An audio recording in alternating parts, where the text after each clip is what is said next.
The sun did not merely shine on the Arizona territory in the summer of 1885. It hammered the earth with the malice of a blacksmith beating cold iron.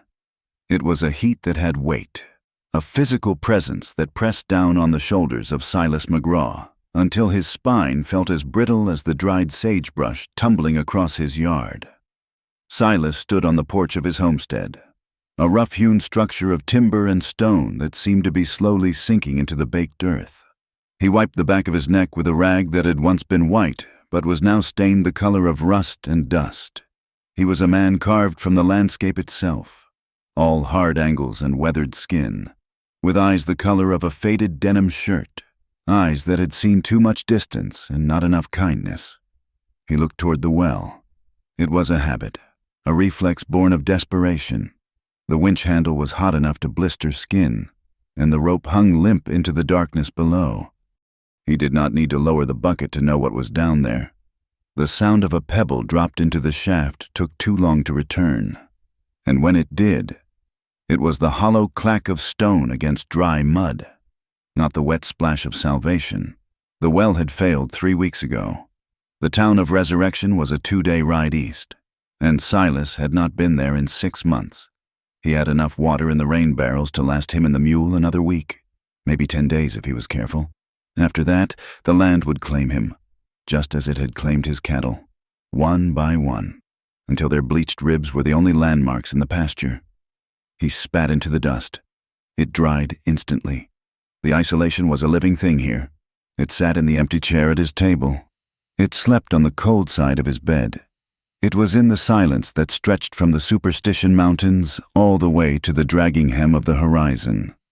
Silas had come here to be alone, to escape the noise of a country trying to rebuild itself after the Civil War. But he had found that silence was louder than cannon fire when a man had memories he could not outrun. He turned to go inside, the floorboards groaning under his boots, when a flicker of movement on the southern ridge caught his eye. Silas froze. His hand went instinctively to the heavy Colt revolver on his hip. In this part of the territory, movement meant one of 3 things: coyote, outlaw, or Apache. None of them brought good news. He squinted against the glare, pulling the brim of his hat lower. The heat waves made the air shimmer like oil on water, distorting shapes, turning rocks into men and men into ghosts. But the shapes were moving with purpose, a slow, staggering trudge toward his porch. There were 3 of them, walking, no horses. Silas stepped back into the shadow of the doorway and reached for the Winchester rifle leaning against the frame. He levered around into the chamber, the mechanical clack distinct and final in the quiet afternoon. He did not raise the weapon, but he held it across his chest, a barrier between him and the world. As they drew closer, the distortion cleared. They were not men. They were women. They were Apache. The realization hit Silas with the force of a physical blow, tightening his chest. His grip on the rifle hardened until his knuckles turned white. He knew the tribes were moving, scattered by the cavalry, desperate and starving, but seeing them here, on his land, brought the metallic taste of bile to his throat. He watched them come. They were ragged, their clothes torn and coated in the omnipresent gray dust of the Badlands. The one in the lead was taller than the others, moving with a grim determination that seemed to be the only thing keeping her upright. She supported the smallest one, a girl who looked no older than 12, while a third woman flanked them, her head swiveling constantly, watching the horizon, the rocks, the sky. They stopped 20 yards from the porch. The dogs, 2 mangy hounds that usually barked at the wind, were silent, perhaps sensing the sheer exhaustion radiating from the trio. Silas stepped out of the shadows, the rifle held low but ready. "Get on," he wanted to shout. "Keep moving. There is nothing here for you." But the words died in his dry throat. The heat was a physical wall between them. The tallest woman stepped forward. She had hair black as a raven's wing, matted now with dirt, and her face was a mask of exhaustion, striped with dried sweat. But her eyes burned. They were dark and fierce, holding a defiance that startled Silas. She did not look like a beggar. She looked like a queen standing in the ashes of her kingdom. "Water," she said, The word was English, spoken with a thick, halting accent, but clear enough. Silas did not move. He looked at the rifle in his hands, then back at the women. He thought of the raids 2 years ago near Prescott. He thought of the stories told in the saloons, of burning homesteads and mutilated bodies. He thought of the hate that had been the only fuel keeping him warm for a decade. "We have no water," Silas lied, his voice rasping like a saw on knotty wood. "The well is dry. Move on." The woman did not flinch. She pointed to the rain barrel nestled in the shade of the porch eaves. She could smell it. He knew she could. In this country, you could smell water from a mile away if you were thirsty enough. "Please," the third woman said. She was the one who had been watching the horizon. Her voice was softer, laced with a tremor of fear. "My sister." She pointed to the youngest girl, whose knees were buckling. The girl, Tali, looked up. Her lips were cracked and bleeding. Her skin was gray. She did not look at Silas with the defiance of the oldest, nor the caution of the second. She looked at him with a simple, terrifying trust that he would not let her die. Silas felt the old anger rise. The defensive wall he had built around his conscience. They were the enemy. They were the reason the territory was a war zone. They were the reason he slept with a gun under his pillow. But then the tall one, Ayoka, took a step forward. She did not beg. She locked eyes with him, and in that gaze, Silas saw a reflection of his own stubbornness. He saw the same refusal to break that had kept him on this godforsaken patch of dirt when everyone else had packed up and left. "If you shoot us," Ayoka said, her voice flat and hard, "do it, but give her water first." Silas stared at her. The wind kicked up a small devil of dust between them. He looked at the horizon. It was empty, but he knew how quickly that could change. If the cavalry saw them here, he would be branded a sympathizer. If the renegade band saw them here, he would be dead. He looked at the water barrel. He looked at the rifle. The youngest girl swayed and collapsed to her knees, making no sound. "Damn it all to hell," Silas muttered. He lowered the rifle. He did not stow it, but he pointed the barrel toward the earth. "Come on, then," he said, jerking his head toward the porch. "Before the sun kills the lot of you." He stepped back and opened the heavy oak door.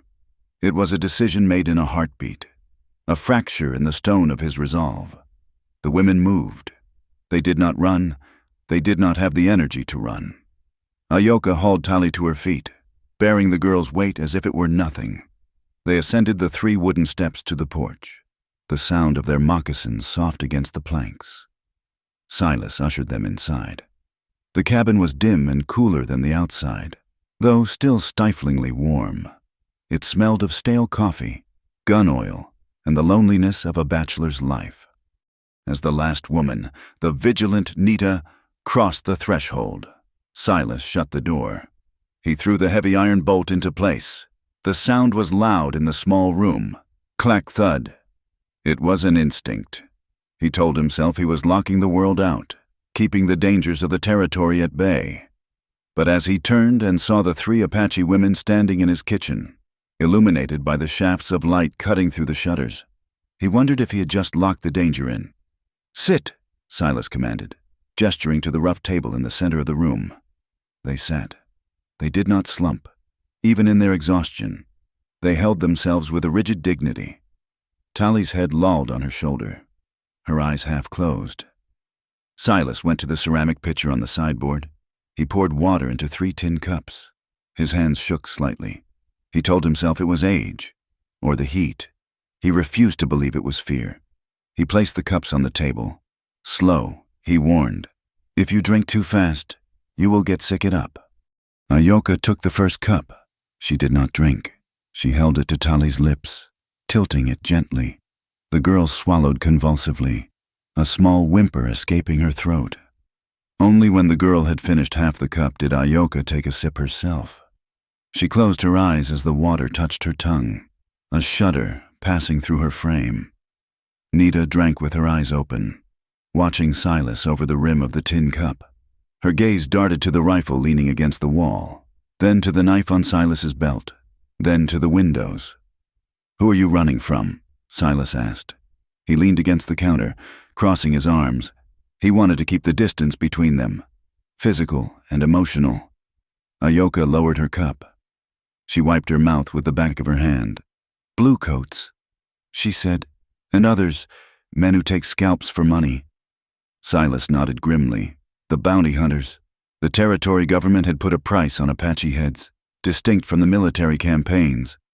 It brought out the worst kind of men, wolves who hunted for sport and profit. "We were at the camp near the Verde River," Nita whispered. "They came at dawn. We ran." "3 days?" Silas asked. 4, Ayoka corrected. 4 days in this heat without water was a death sentence. That they were alive was a testament to something primal in their blood. Silas pushed away from the counter. "I have beans on the stove. Cold. But food. And bread."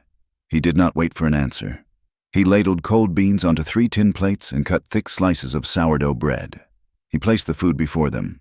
They ate with their fingers, tearing the bread and scooping the beans. They were starving, but they ate with a disciplined rhythm. Silas watched them. He felt a strange dislocation, as if he were watching a play in a language he did not speak. Apache women in his kitchen, eating his food, drinking his water. If the town council of Resurrection could see him now, they would hang him from the cottonwood tree behind the courthouse. "Why did you stop here?" Silas asked.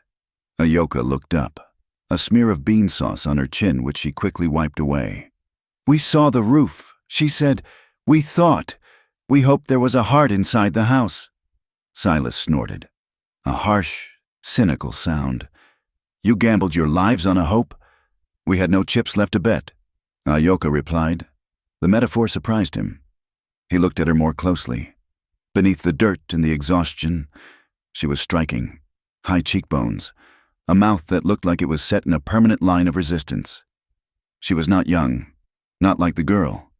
She had lines around her eyes that spoke of years of squinting into the sun and seeing terrible things. "I am Silas," he said. It was not an offering of friendship, merely a fact. "Ayoka," she said. She pointed to the watchful one. "Nita. And Tali." Silas nodded once. Nita stood up abruptly. She moved to the window, peering through the crack in the shutters. "Someone comes?" Silas asked, tension spiking in his gut. "No," Nita said softly. "But the wind changes. The dust rises. She was right. Outside, the wind was picking up." A low moan that rattled the loose shingles on the roof. A storm was brewing. A dry storm that would whip the sand into a blinding frenzy. "You cannot leave today," Silas said. He hated the words as they left his mouth. He wanted them gone. He wanted his solitude back, but he could not send them out into a sandstorm. That would be murder just as surely as putting a bullet in their backs. "We will sleep on the floor," Ayoka said. "We will be gone before the sun is high tomorrow." Silas did not argue. He pointed to the corner of the room where a pile of old grain sacks and a buffalo hide rug lay. "Sleep there. Do not touch the door. Do not touch the guns." He retreated to his armchair by the cold fireplace, the Winchester across his knees. The sisters settled in the corner. Tali was asleep within seconds, curled into a ball. Nita sat with her back to the wall, her eyes open, watching the room. Ayoka sat beside Tali, stroking the girl's hair with a hand that was scarred and rough. The cabin grew dark as the sun dipped below the mesa. The wind howled, a mournful, empty sound that seemed to strip the world bare. Silas sat in the gloom, listening to the breathing of the women and the moaning of the wind. The presence of them in his home was an itch under his skin. It brought the past rushing back, unbidden and unwelcome. He closed his eyes and he was there again. 1872, the homestead in the valley, green and lush before the drought. Clara. She had been hanging laundry. He remembered the white sheets snapping in the breeze, bright flags of domestic peace. He had been in the barn, mending a harness. He remembered the sound first, not a scream, but the thunder of hooves. Then the scream. He had run out, the old dragoon pistol in his hand. But he was too late. The raiding party was a blur of motion and dust. They had snatched her up, thrown her across a pony like a sack of flour. He had fired, wildly. uselessly.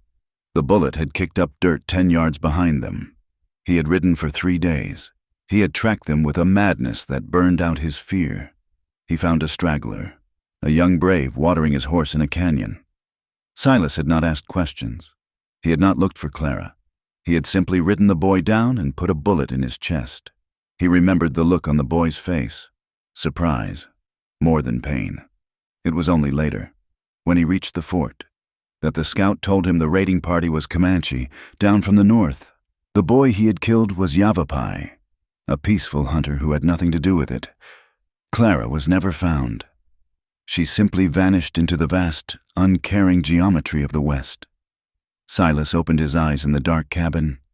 The shame of that memory was a stone he carried in his gut every day.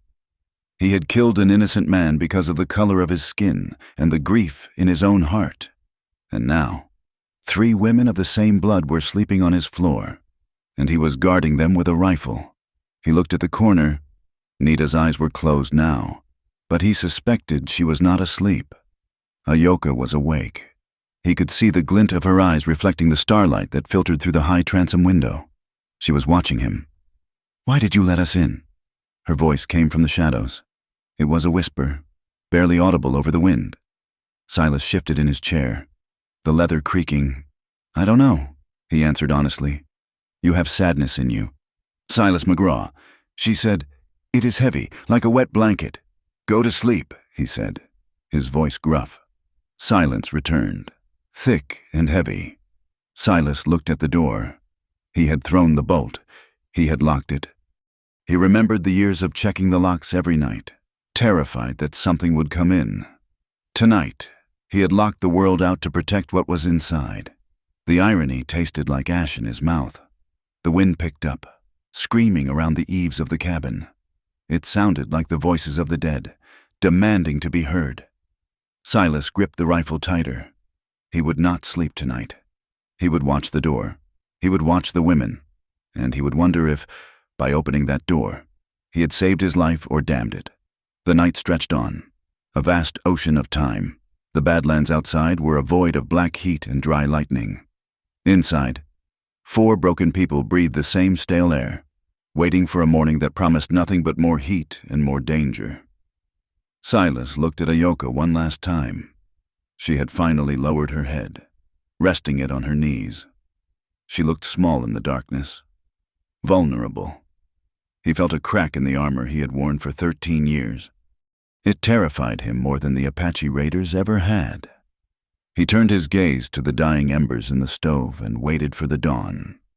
Dawn broke not with a gentle unfolding of light, but with the sudden, violent clarity of a blade drawn from a sheath. One moment the badlands were swallowed in the bruised purple of pre-dawn, and the next, the sun crested the Superstition Mountains, setting the world on fire. Silas woke with the stiff, aching joints of a man who had slept in a chair with a rifle across his lap. His mouth tasted of old coffee and dust. For a moment, the disorientation of sleep held him, and he forgot why the air in the cabin felt so heavy, so occupied. Then he looked toward the corner. The buffalo rug was empty. Panic, sharp and cold, spiked in his chest. He stood up too fast, the chair legs screeching against the floorboards. He moved to the window, unlatching the shutter he had secured the night before. Outside, the 3 women were already past the well, moving toward the ridge line with that same silent, single-file determination he had seen yesterday. They had refilled their water skins. He could see the wet leather darkening the sides, and they were leaving. Silas cursed, a low, ugly sound. He grabbed his hat and shoved the door open, stepping out onto the porch without his boots laced properly. "Hold up," he shouted. His voice cracked, unused to volume this early in the morning. The women stopped. They did not jump. They simply ceased moving, like deer freezing in a thicket. Ayoka turned slowly. The morning light caught the sharp angles of her face, illuminating the fatigue that still clung to her eyes. "We went," she called back. "We have taken your water. We will not take your luck." Silas strode down the steps, ignoring the sharp bite of gravel through his socks. He walked until he was 10 paces from them. The heat was already rising, smelling of creosote and dry earth. "You go out there. You are not taking my luck," Silas said, pointing a calloused finger toward the east. "You are taking a bullet." Ayoka shifted her weight. Tali, the young one, looked at Silas with wide, fearful eyes, shrinking behind her sister's shoulder. "We know the land," Ayoka said. "We can hide." "Not from them," Silas countered. He spat into the dirt. "I was in Resurrection 3 days ago to trade. The town is swarming. Bounty hunters. Men with long guns and short tempers. They are combing the arroyos from here to the Salt River. You walk that ridge. You will be silhouettes against the sky. They will pick you off like bottles on a fence." Nita, the watchful one, stepped forward. Her expression was unreadable, her eyes scanning the horizon behind Silas's head. "He speaks the truth, sister," Nita said quietly. Ayoka whipped her head around to look at Nita. "How do you know?" Nita raised a hand, pointing north toward the gap in the canyon walls. "Look. The dust does not rise straight, it moves." Silas turned. Sure enough, miles away, a thin ribbon of dust was snaking its way through the scrub brush. It was too concentrated to be the wind. It was riders, a posse, or a hunting party. Silas looked back at Ayoka. "They are quartering the ground," he said. "If you leave now, you run right into their teeth." Ayoka looked at the dust, then at Tali, and finally at Silas. The conflict in her face was a war between pride and survival. She hated him. He could see it. He was a white man, a settler, a part of the machinery that was grinding her people into the dust. But she loved the girl more than she hated him. "Come back inside," Silas said, his voice dropping to a rumble. "Give it 2 days, maybe 3. Let them move past. Then you go." Ayoka stood motionless for a long time. The sun beat down on her black hair. Finally, she nodded, a single, sharp jerk of her chin. 2 days, she said. "No more." They returned to the cabin in silence. The confinement of the next 48 hours was a study in tension. The cabin, which Silas had always considered small, felt microscopic with 4 people breathing its air. Every movement had to be calculated. If Silas moved to the stove, the women shifted to the wall. If Ayoka went to the window, Silas retreated to his chair. It was a dance of avoidance, performed by people who trusted nothing about one another. By the afternoon of the first day, the silence began to fray. Silas was trying to mend a bridle at the table, his awl punching through the tough leather with rhythmic thuds. Ayoka was sitting on the floor, sorting through a small pouch of seeds she carried. "Why do you live in a dead place?" she asked suddenly. Silas did not look up. "It is not dead. It is resting." "It is dead," she insisted. "The earth here is gray. The water hides deep.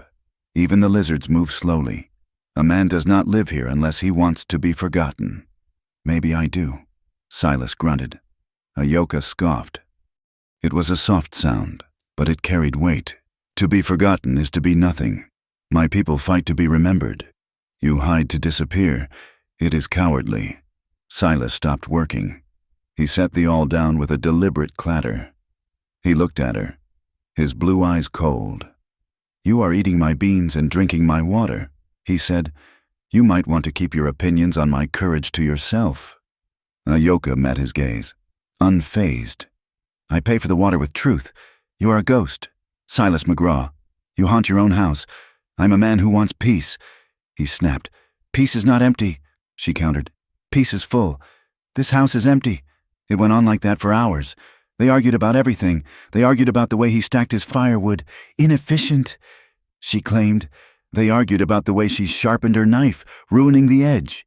He said it was petty, and it was constant. But beneath the bickering was a current of heat that had nothing to do with anger. Silas found himself watching her hands when she spoke. They were strong hands, scared and capable. She moved with a fluid economy that fascinated him, and Ayoka, for all her harsh words, watched him too. He caught her studying his back when he stood at the stove, her eyes tracing the line of his shoulders. Nita watched them both. She sat in the shadows, sharpening a stick, her dark eyes flicking back and forth like a metronome. She said nothing, but her disapproval was a weight in the room. She did not trust Silas. She saw the way he looked at Ayoka, and she saw the way Ayoka rose to meet his challenges. It was dangerous. The sun dragged itself across the sky, slow and torturous. The heat inside the cabin built until the air felt solid. Then, a sound broke the suffocating atmosphere. It was a wheezing, discordant note, followed by a sharp intake of breath and a giggle. Silas turned. Tally was sitting by the hearth, holding a small, silver object in her hands.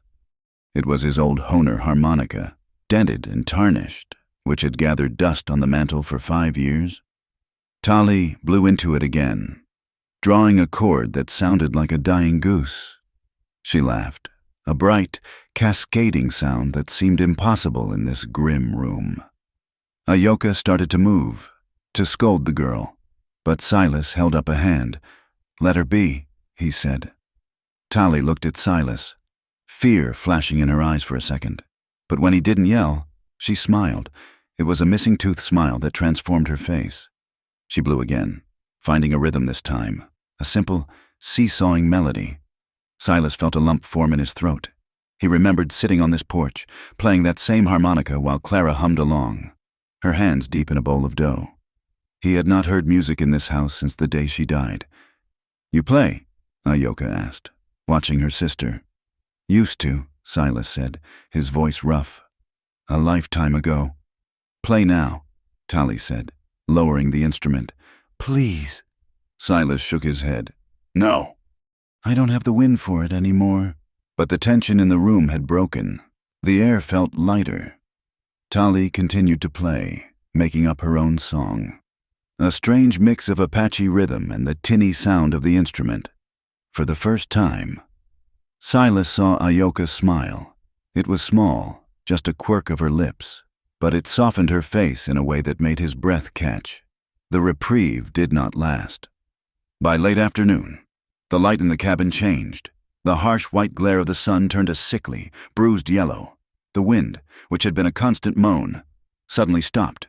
The silence that followed was heavy, pressurized. Silas stood up and went to the window. The horizon had vanished. In its place was a wall. It was a haboob, a massive dust storm rolling up from the south. It stretched from the earth to the heavens, a towering cliff of brown and orange churning with violent energy. It looked like the end of the world. "Storm," Silas barked. "Close the shutters. Bolt them. Now!" The urgency in his voice galvanized the women. Nita and Ayoka sprang up. They moved to the windows on the south wall. Silas ran to the door, checking the seal, shoving a rag into the crack at the bottom. The light died completely as the wall of dust hit. It did not arrive with a sound. It arrived with a physical impact. The cabin shook. The timber groaned as if a giant hand were squeezing it. Then came the noise, a roar like 1,000 freight trains, a screaming wind that tore at the shingles and hammered sand against the walls. Fine dust, thin as smoke, began to hiss through every crack in the chinking. The air instantly turned thick and gritty. "Get down," Silas yelled over the roar. "Keep your faces covered." They huddled in the center of the room, away from the windows. It was pitch black, save for the faint gray light filtering through the gaps. The heat rose instantly, stifling and close. Silas felt a hand grab his arm in the dark. It was Ayoka. "Tally!" she shouted. "Where is Tally? I have her." Nita's voice came from the darkness. The cabin shuddered violently. Something heavy struck the roof, a branch, or maybe a piece of the porch. The dust was thick now, coating their tongues, burning their eyes. They were coughing, gasping for air that wasn't laden with grit. "Move closer," Silas commanded. "Under the table. It is the strongest part." They crawled beneath the heavy oak table. It was a tight squeeze. Silas was pressed against the wall, with Ayoka jammed next to him. Nita and Tally were curled on the other side, in the chaos of moving. Ayoka hissed in pain. "What is it?" Silas asked, his voice right at her ear. "My foot," she gasped. "The floorboard. A nail." Silas fumbled at his belt. He found a matchbox. He struck one. The flare of sulfur was blinding in the gloom. The flame illuminated their small, terrified world. Ayoka was grimacing, clutching her right foot. A jagged tear in her moccasin showed blood welling up, dark and fast. She had snagged it on a raised nailhead in the scramble. "Hold the match," Silas told Tally. The girl took the match, her hand trembling. The light wavered, casting long, dancing shadows. Silas reached into his pocket and pulled out a clean bandana. He did not hesitate. He took Ayoka's foot in his hands. Her skin was warm, calloused from miles of walking. But the arch of her foot was high and delicate. The blood was bright red against the copper skin. Silas felt a jolt go through him at the contact. It was the first time he had touched a woman in years, and the intimacy of it, here, in the dark, with the storm screaming outside, was overwhelming. Ayoka stiffened as his rough thumbs pressed against her skin, but she did not pull away. She watched his face. He was frowning, focused, his movements gentle despite his size. "It is deep," he murmured, "but it will heal."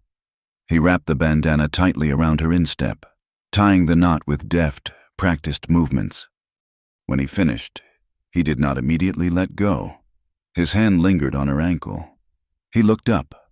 The match was dying, burning down to Tally's fingertips. In the fading orange glow, Silas and Ayoka locked eyes. They were inches apart. He could see the flecks of gold in her irises. He could smell the dust on her skin, and beneath it, the scent of sage and sweat. The air between them crackled, hotter than the storm. It was a recognition, a shared understanding of survival and pain. For a heartbeat, the war outside and the war between their people ceased to exist. There was only the pressure of his hand on her ankle and the weight of her gaze on his soul. The match went out. Darkness rushed back in, absolute and heavy. Silas slowly withdrew his hand, the ghost of her skin burning his fingertips. From across the darkness under the table, Nita shifted. She said nothing, but the quality of her silence had changed. It was sharp, accusing. She had seen. The storm raged for 6 hours. They lay in the dark, listening to the world try to tear itself apart. Silas could hear Ayoka's breathing next to him, steady, rhythmic. It was the only thing that kept him from drowning in the memory of the last time a storm this bad had hit. The night Clara had told him she was pregnant. When the wind finally died. It was night. The silence that returned was profound. Silas crawled out first. He lit the kerosene lamp on the table. The light revealed a room coated in a fine layer of reddish-brown powder. It covered everything. The plates, the bed, the floor. "We need air," Silas said, coughing. He unbolted the door and pushed it open. The night air was cool, stripped clean by the violence of the wind. The sky was a staggering canvas of black velvet and diamonds. Without the haze of heat and dust, the stars burned with an intensity that hurt the eyes. The Milky Way was a slashed scar of light across the heavens. Ayoka limped to the door. She did not look at Silas. She stepped out onto the porch, favoring her bandaged foot. Silas waited a moment, then followed. Nita and Tally stayed inside, shaking the dust from their blankets. Ayoka was standing at the rail, looking up. The starlight turned her skin to silver. "You fixed my foot," she said without turning. "I did," Silas replied. He leaned against the door frame, packing his pipe with trembling hands. "Why?" Silas struck a match on his thumbnail and held it to the bowl. "Because you can't walk on a cut foot, and I need you to walk away from here." Ayoka turned then. A half-smile played on her lips. "Is that the only reason?" Silas puffed smoke into the night air. It smelled of cherry tobacco and truth. No. They stood in silence for a long time. The coyotes had started their nightly chorus, yipping and howling in the distance. "My husband was a dreamer," Ayoka said softly. Her voice was distant. He thought the white man and the Apache could live side by side. He thought there was enough land. Silas watched the smoke curl up. He was wrong. Yes, she said, he was wrong. He died for it. A soldier shot him while he was waving a white flag. "I am sorry," Silas said.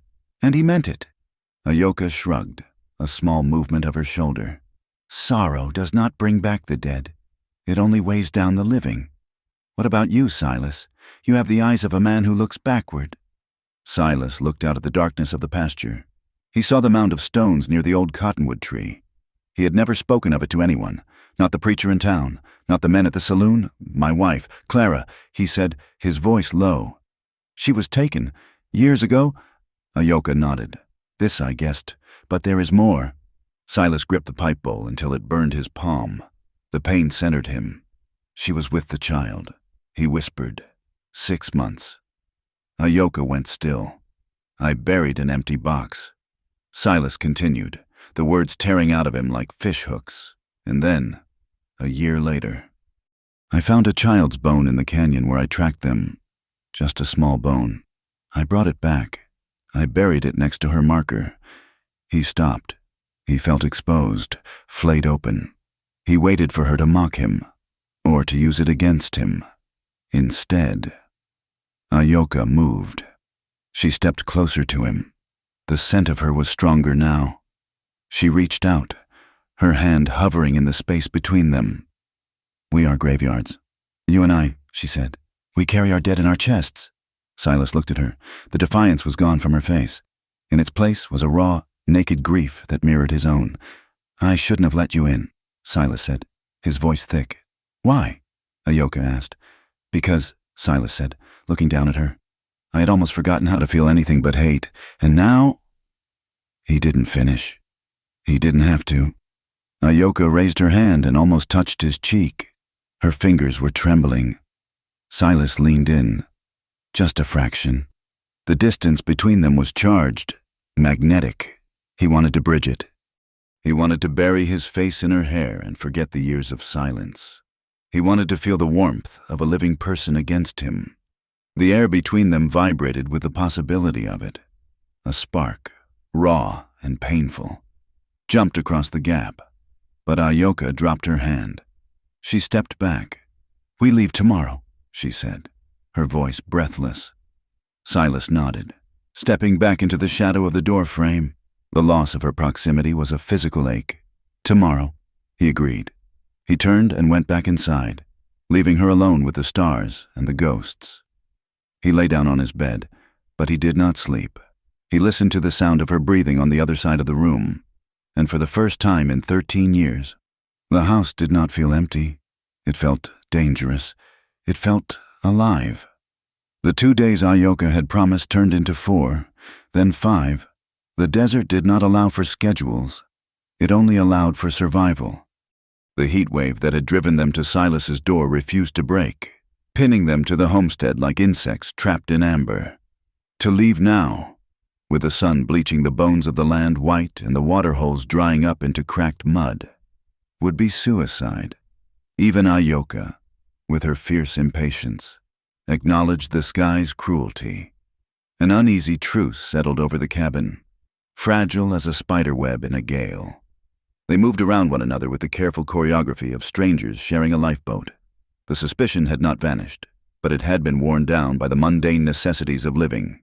There was wood to be chopped, water to be rationed, and silence to be endured. On the 5th afternoon, Silas sat on the porch, the shade offering a meager respite from the baking yard. In his lap lay Ayoka's moccasins. They were shredded, the soles worn through to the point where the leather was no thicker than paper. She had walked until the earth had literally eaten her shoes. He held a heavy needle and a spool of waxed thread beside him on a small stool. Ayoka watched. She did not speak, but her eyes followed the movement of his hands, the punch of the awl, the loop of the thread, the tight pull that sealed the seam. You stitch like a saddle maker, she observed. Her voice was low, lacking the bite it usually held. Silas didn't look up. I was one. Before the war. Before everything. Ayoka reached out and picked up a strip of cured rawhide he had cut from an old scrap. This is good leather. Cow? Steer, Silas corrected. Tougher. It will hold against the shale. He handed her the finished moccasin. She took it, turning it over in her hands. The repair was ugly, but solid. a thick patch of new leather sewn over the heel and ball of the foot. She slid her foot into it, flexing her ankle. She stood up and stamped once, hard, on the wooden planks. "It holds," she said. Silas picked up the second moccasin. "You can't walk to Mexico in bare feet." "We are not going to Mexico," she said, sitting back down. Silas paused, the needle hovering over the leather. "Where then?" "The reservation?" Ayoka made a sound in her throat, a sharp click of disgust. "The reservation is a prison with no walls. People die there of coughing, sickness, and sadness. We go to the high country, the mountains where the water runs cold. There is nothing up there but rock and panthers." Silas grunted, resuming his stitching. "There is freedom," she countered. Later that evening, the food stocks ran critically low. The beans were gone, and the flour was down to a dusting in the bottom of the barrel. Silas took his rifle, intending to hunt for jackrabbits near the wash, but Ayoka stopped him at the door. "Your gun is loud," she said. "It speaks to the whole valley." Silas frowned. "A man has to eat." Ayoka took the rifle from his hand, a bold move that made Silas stiffen, and set it against the wall. "I will show you how to catch the long ears without thunder," she said. They went out together, leaving Nita to guard the door. The sun was sinking, casting long, bruised shadows across the scrub. Ayoka led him to a game trail near the dry creek bed, a narrow path beaten into the dirt by tiny paws. She knelt in the dust, her movements precise and reverent. She gathered a handful of twigs and a length of sinew she had taken from her pack. Silas watched as she constructed a snare. It was not the crude loop he had learned as a boy. It was a complex tension trap, utilizing the natural spring of a green mesquite branch and a delicate trigger mechanism made of carved wood. "You use the land against itself," she explained, her voice dropping to a whisper. "The rabbit runs. He hits the trip. The branch snaps up. The earth catches him." She guided Silas's hands to set the trigger. Her fingers were cool and rough against his. For a moment, he was not a rancher and she was not a refugee. They were just two creatures trying to pull life from a dead landscape. He felt the tension in the bent branch, the potential energy waiting to be released. Light touch. "Silas," she murmured, her face close to his. "You white men always want to use force. You must use balance." He adjusted his grip, letting the trigger settle into its notch with a breath of pressure. It was held. They waited in the brush as the twilight deepened into purple. 30 minutes later, a large jackrabbit, ears swiveling like radar dishes, hopped down the trail. Silas held his breath. The animal moved into the snare. There was a sudden thwack, a blur of motion, and the rabbit was swinging in the air, caught cleanly by the hind legs. Silas let out a low whistle. Ayoka stood up, a rare look of satisfaction on her face. "We will eat tonight." They walked back to the cabin carrying the kill. The animosity that had defined their first meeting had shifted into something else, a mutual recognition of competence. They were both survivors, carved from the same unforgiving stone. They were beginning to see one another not as enemies, but as broken people learning to breathe again. But the world outside the cabin had not forgotten them. 2 days later, the illusion of safety was shattered by the sound of hooves. Nita heard them first. She was at the window, as always, and she turned with a hiss that froze the room. Riders, 6 of them, coming fast. Silas was at the door in a heartbeat.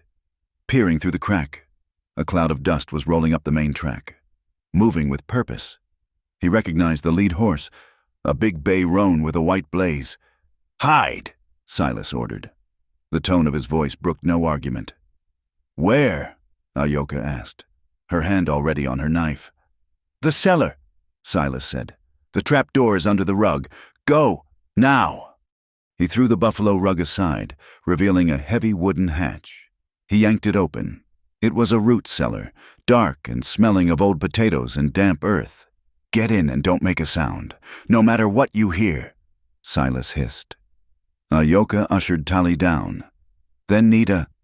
She paused at the lip of the hole, looking up at Silas. Her eyes were wide, searching his face for betrayal. "If you give us up," she whispered, "I will kill you before they drag me out." "Get down," Silas said, and he slammed the hatch shut. He kicked the rug back over the seams, smoothed it out with his boot, and then grabbed his Winchester. He stepped out onto the porch just as the riders pulled up to the rail fence. It was Gareth Holloway and 5 of his hands from the Bartee Ranch, 10 miles to the east. Holloway was a big man, red-faced and perpetually angry, a man who believed the territory belonged to him by divine right. Silas leaned against the doorframe, the rifle held loosely in the crook of his arm. He didn't wave. "Morning, Gareth," Silas called out. "You're riding hard for a day this hot?" Holloway spat a stream of tobacco juice onto Silas's fence post. He didn't smile. "Morning, Silas. We're tracking stock thieves. Lost 2 heifers last night." Silas kept his face impassive. "I haven't seen any cattle but my own bones for a month." Holloway's eyes drifted over the porch, the yard, the windows of the cabin. "We found tracks. Silas, moccasin tracks, crossing the wash about 2 miles back, headed this way." Silas felt a cold bead of sweat trickle down his spine. He didn't blink. "I saw 'em." Silas lied smoothly. 3 of them, moving fast, passed through 2 nights ago. They didn't stop. I watched them from the ridge until they cleared the pass. Holloway leaned forward in his saddle, the leather creaking. "You didn't take a shot?" "They were out of range," Silas said. "And I'm low on powder." One of the other men, a weasel-faced hand named Pike, rode closer. "We smell smoke. McGraw." "Are you cooking for an army? Just beans," Silas said. "A man gets hungry. I think we'll take a look inside," Holloway said, "just to be sure they didn't leave any surprises." He started to swing his leg over the saddle horn. Silas shifted the rifle. He didn't raise it, but his hands tightened on the stock. The movement was slight, but it stopped Holloway mid-dismount. "You don't have a warrant, Gareth," Silas said, his voice dropping an octave. "And this is private property." Holloway froze. He looked at the rifle, then at Silas's face. The tension in the air stretched thin, singing like a telegraph wire. "You are protecting something." "Silas?" Holloway asked softly. "Or someone?" "I'm protecting my home," Silas said. "I don't take kindly to men searching my house." "You know that."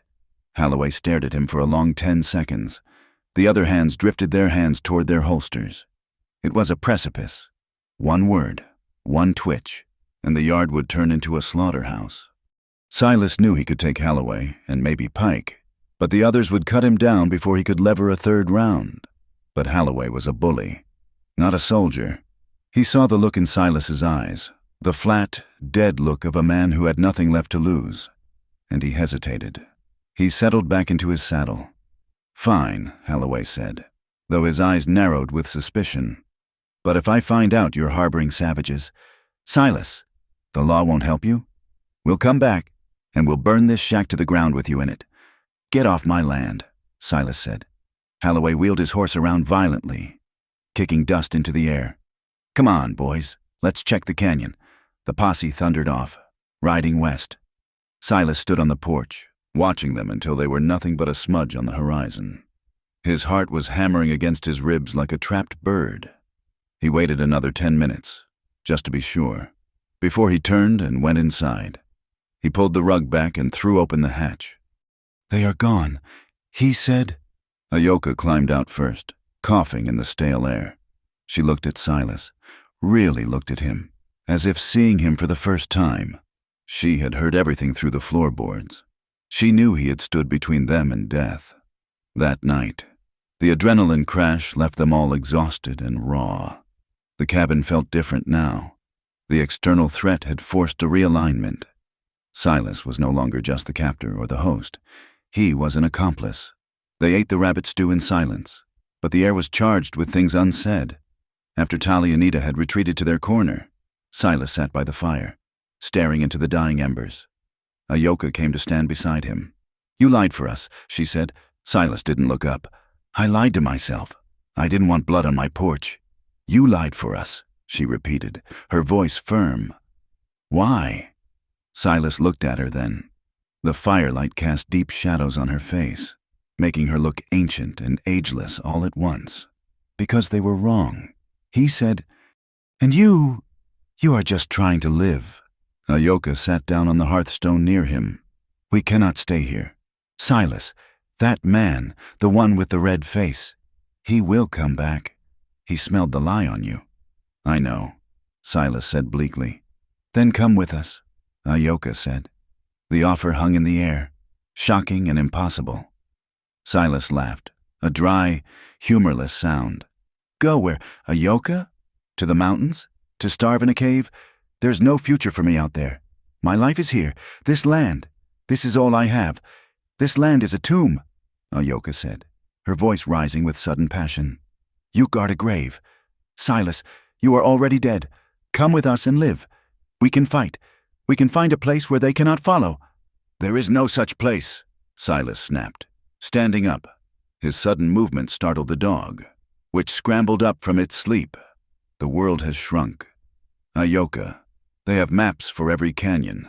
They have telegraph wires. There is no out anymore. There is only caught or dead." "You are a coward," Ayoka hissed, standing to meet him. "You are afraid to hope." "I am afraid of reality," Silas shouted back. "I am trying to keep you alive. I would rather die free than live in this box," she yelled. They were standing chest to chest now, the argument stripping away the polite barriers they had built, the fear of the afternoon, the proximity of death, the heat of the room. It all boiled over. Silas looked down at her, furious and desperate. He saw the fire in her eyes, the life that burned so brightly in her despite everything she had lost, and he saw that she was right. He was dead. He had been dead for years. The anger broke, shattering into something else entirely. He reached out and grabbed her shoulders. He didn't know if he meant to shake her or hold her. Ayoka didn't flinch. She grabbed the front of his shirt, her knuckles white. For a second, they just breathed, the air between them electric. Then Silas kissed her. It was not a gentle kiss. It was urgent, rough, and trembling with a decade of repressed longing. It tasted of rabbit stew and dust and fear. It was a collision of two desperate worlds. Silas buried his hands in her hair, pulling her closer, trying to anchor himself to the only living thing he had touched in years.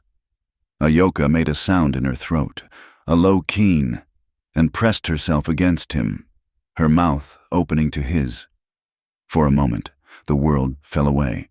There was no Halloway, no drought, no history. There was only the heat of their bodies and the desperate need to connect. Then, as suddenly as it had begun, Ayoka tore herself away. She shoved him back, her chest heaving.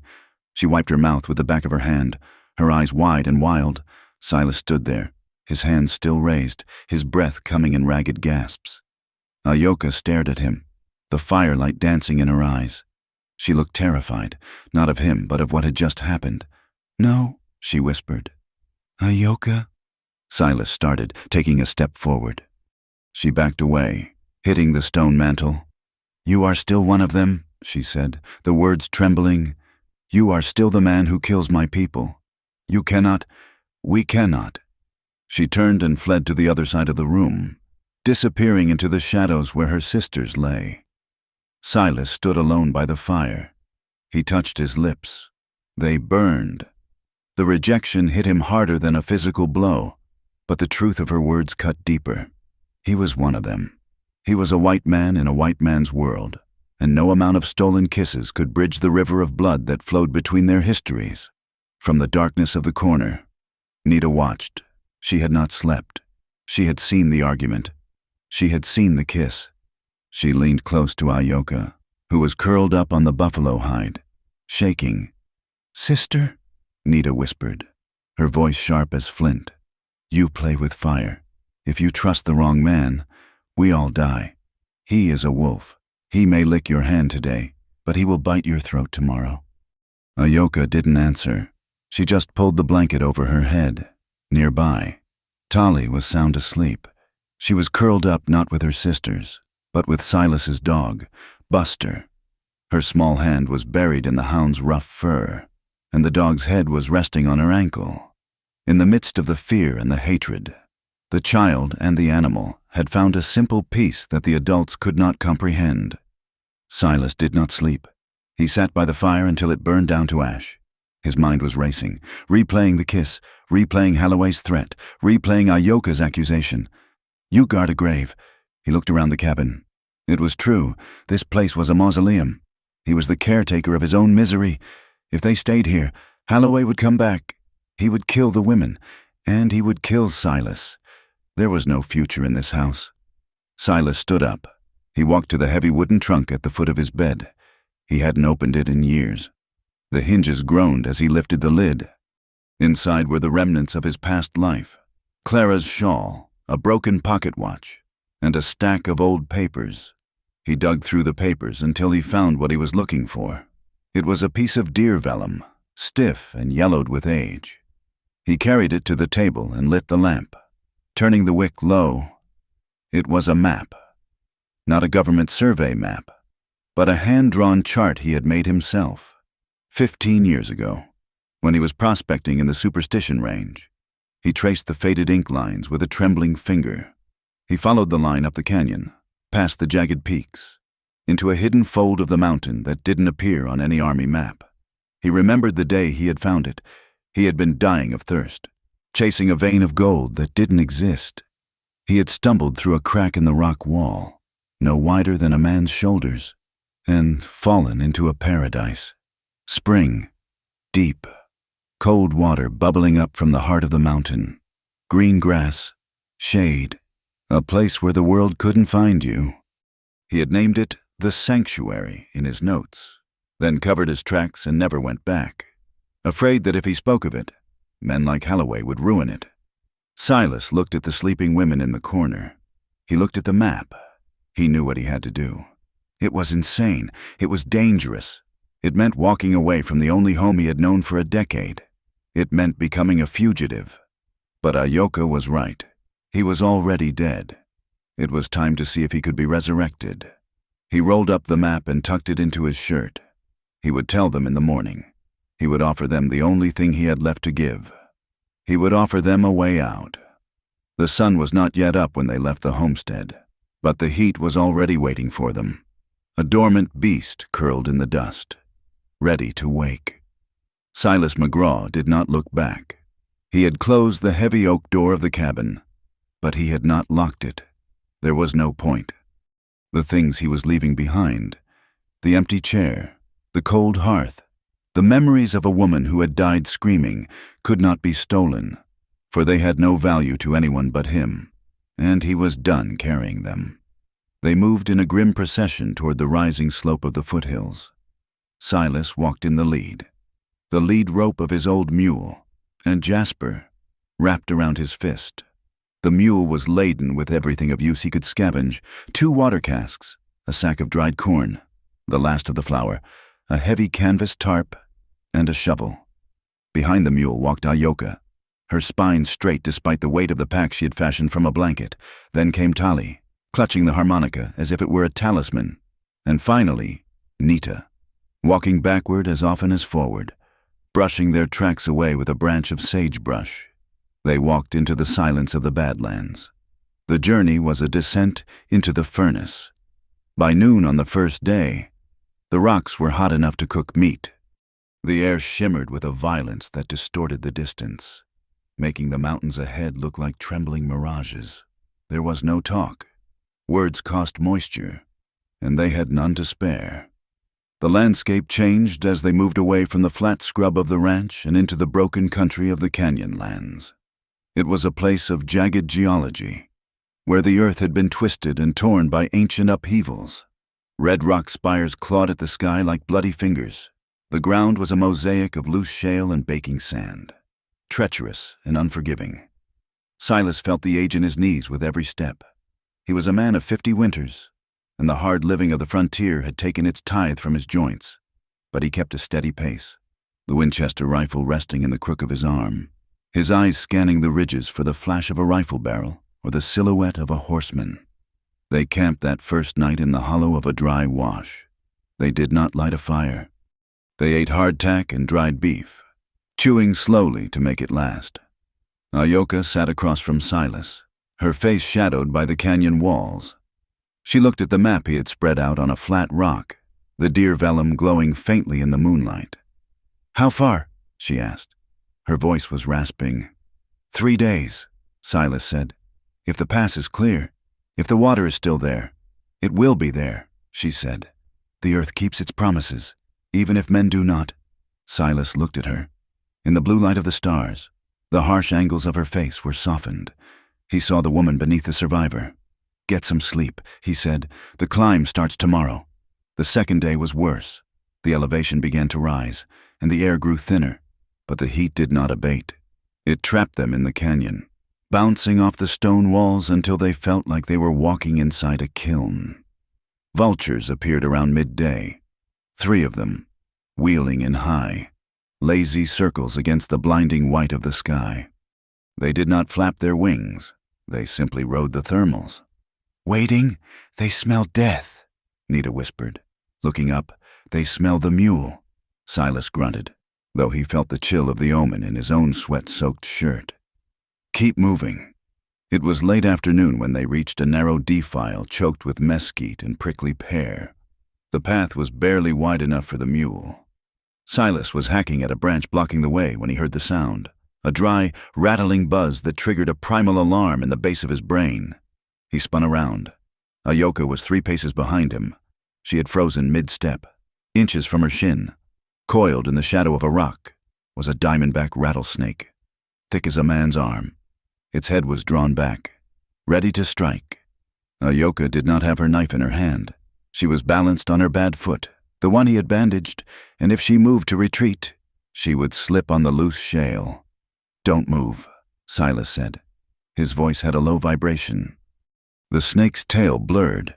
It hissed, a sound like steam escaping a valve. Silas did not raise the rifle. At this range, a bullet might pass through the snake and shatter Ayoka's ankle bone, or the rock might ricochet the lead into her leg. He dropped the lead rope, in one fluid motion, defying the stiffness of his joints. He lunged forward. He didn't go for his gun. He went for the shovel strapped to the side of the mule's pack. The snake struck just as Silas swung. The heavy iron spade whistled through the air. It was a clumsy weapon, but Silas put all his weight behind it. The edge of the shovel caught the snake in midair, inches from Ayoka's calf, and slammed it into the dirt. The impact jarred Silas's arm to the shoulder. The snake thrashed, a whip of angry muscle, but Silas brought his boot down on the shovel blade, severing the head cleanly. The body continued to coil and writhe in the dust, headless and blind. Silas let out a breath he didn't know he had been holding. He looked at Ayoka. She was staring at the severed head, her chest heaving. "You are fast for an old man," she said. She tried to smile, but her lips were trembling. Silas went to lean on the shovel, intending to make a witty retort, but his leg buckled. A sharp, burning pain shot up his thigh. He hissed and grabbed his leg. "What is it?" Ayoka was at his side in an instant, her hands gripping his arm to steady him. Silas looked down.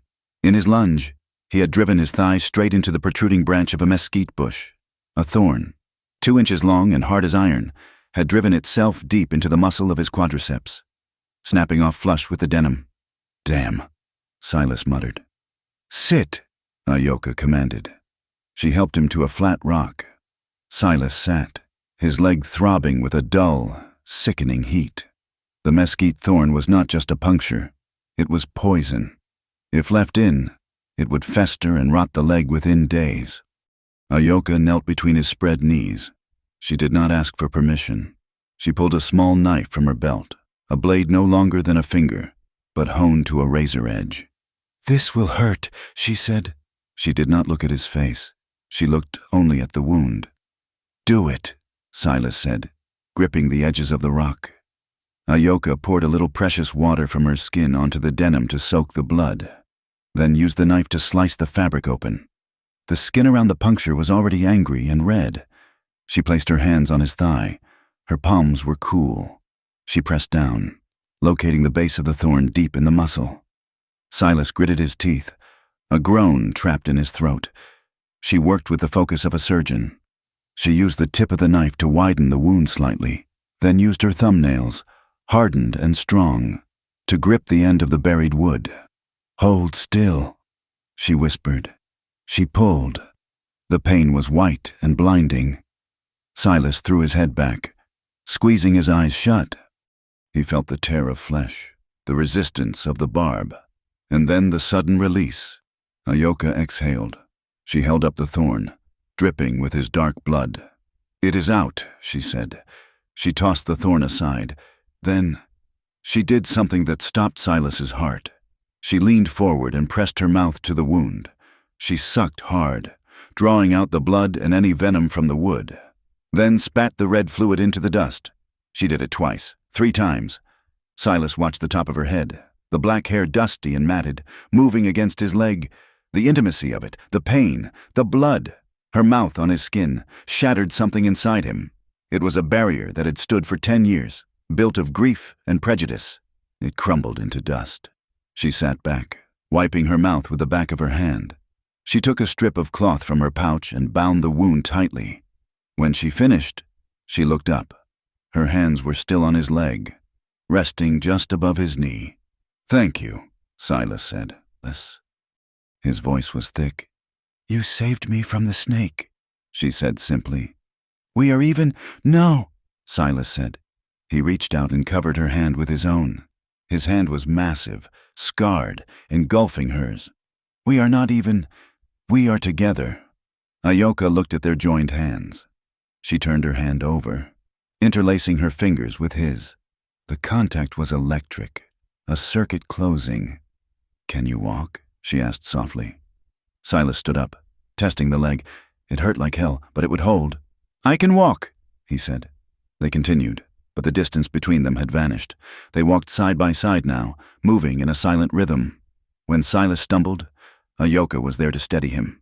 When Ayoka flagged in the heat, Silas offered her the water skin first. They had become a single organism, driven by the desperate will to survive. Night fell on the 3rd day. They camped on a high plateau, a table of rock suspended under a canopy of stars, so dense it looked like spilled milk.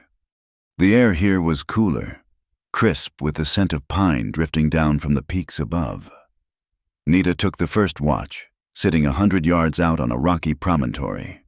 Tali was asleep near the mule, curled up with the dog. Silas spread his bedroll near the dying fire. His leg was throbbing a dull, rhythmic cadence. He lay on his back, staring at the constellations. He felt a presence beside him. Ayoka knelt on the blanket. She had washed the dust from her face and arms with a damp rag. In the starlight, her eyes were vast and dark. "Does it pain you?" she asked, gesturing to his leg. "It reminds me I'm alive," Silas said. Ayoka lay down beside him, not near him, but against him. Her body was warm, solid. She rested her head on his shoulder. Silas went rigid for a second, then exhaled, his arm coming around to hold her. They lay there for a long time, listening to the wind in the canyon below. "I thought I would die in that cabin," Ayoka whispered. "I thought my life was over." "It's not over," Silas said. She turned her face toward him. Her nose brushed his neck. He could feel her breath on his skin, warm and quick. "Silas," she said. It was not a question. It was an invitation. He turned to her. Her face was inches from his. He saw the fear in her eyes, but he saw the hunger too, a hunger that matched his own. It was the hunger of people who had stared into the abyss and wanted to feel something other than death. He kissed her. This time, she did not pull away. She made a low sound in her throat and pressed herself against him. Her hands tangled in his hair, pulling him down. The kiss deepened, becoming frantic. It was not graceful. It was a collision of needs. They fumbled with buttons and ties, their movements urgent, clumsy with haste. When skin touched skin, it felt like fire. They made love under the vast indifference of the universe. It started tenderly, Silas mindful of his weight, mindful of her scars. He traced the line of her jaw, the curve of her hip, treating her body like a rediscovered map. But the tenderness quickly gave way to desperation. They moved together with a fierce, rhythmic intensity, trying to erase the years of loneliness, the grief, the blood they had both spilled. It was a reckoning. It was a reclaiming of the self through the other. When it was over, they lay entangled, their breath misting in the cool air. Silas smoothed the hair back from Ayoka's forehead. She was crying, silent, hot tears that tracked through the dust on her cheeks. Silas did not ask why. He knew. She was weeping for the husband she had lost, for the life that was gone, for the strange, terrifying new world she had just entered with a white man. He held her tighter, pulling the blanket over them both. He said nothing. Words were too small for this. He just held her while she shook, offering his body as the only shield he had left from the darkness of the promontory. Nita watched. She had seen the movement of the blankets. She had heard the soft sounds carried on the wind. She gripped her rifle tighter. She did not look away, though a part of her wanted to. She felt a deep, churning unease. Her sister had crossed a line from which there was no return. She had bound herself to the enemy. Nita knew that love in a time of war was not a sanctuary. It was a vulnerability. She looked out at the dark horizon. If trouble came, Silas would hesitate now. He would think of Ayoka first, and the fight second, and hesitation meant death. Trouble came 2 days later. They had descended from the plateau and were navigating a maze of sandstone pillars, a place Silas called the Devil's Garden. The map showed the spring was close, maybe half a day's ride. They were tired, their water was low again, and their guard was down. They stopped at a trail camp, a widened spot in the canyon floor where an overhang offered shade. Silas was adjusting the mule's pack. Ayoka was checking Tali's feet. The first shot cracked the silence like a whip. It hit the rock inches from Silas's head, spraying him with stone splinters. Silas didn't think. He dropped behind the mule, dragging his Winchester from the scabbard. "Down!" he roared. "Get down!" Ayoka shoved Tali behind a boulder and dove for cover. Nita was already moving, scrambling up the scree slope to find a vantage point. 3 men emerged from the rocks ahead. They were not Holloway's posse. They were trail trash, bandits, filthy and bearded, wearing mismatched clothes and carrying heavy buffalo guns. They didn't want justice. They wanted the mule, the women, and the boots off Silas's feet. "Get the horse," one of them shouted, firing another round that punched through the mule's water cask. Water gushed out, precious and wasted. Silas leveled his rifle over the mule's saddle. He saw a man in a duster raising a shotgun. Silas squeezed the trigger. The Winchester bucked against his shoulder. The man in the duster spun around, his chest exploding in a red mist, and fell face down in the sand. "One!" Silas shouted. The other 2 scattered. Bullets chewed up the ground around Silas. The mule screamed and reared, breaking its lead and bolting down the canyon. "Damn it!" Silas yelled. He lost his cover. He scrambled toward a cluster of rocks. A bullet caught him. It felt like being hit with a sledgehammer. The round took him in the left side, just above the hip, punching through the fleshy part of his flank. The impact spun him around and slammed him into the dirt. Silas gasped, the air driven from his lungs. His vision grayed out. He tried to raise the rifle, but his arm wouldn't obey. The bandit on the left, a man with a scar across his nose, saw Silas go down. He grinned, revealing rotten teeth, and stepped out from behind a cactus, levering his rifle. "I got him!" the bandit yelled. Silas fumbled for the trigger, but his fingers were numb. He watched the barrel of the bandit's gun level at his chest. He thought of Ayoka. He thought, "I'm sorry." Then, a rifle cracked from his right. The bandit's head snapped back.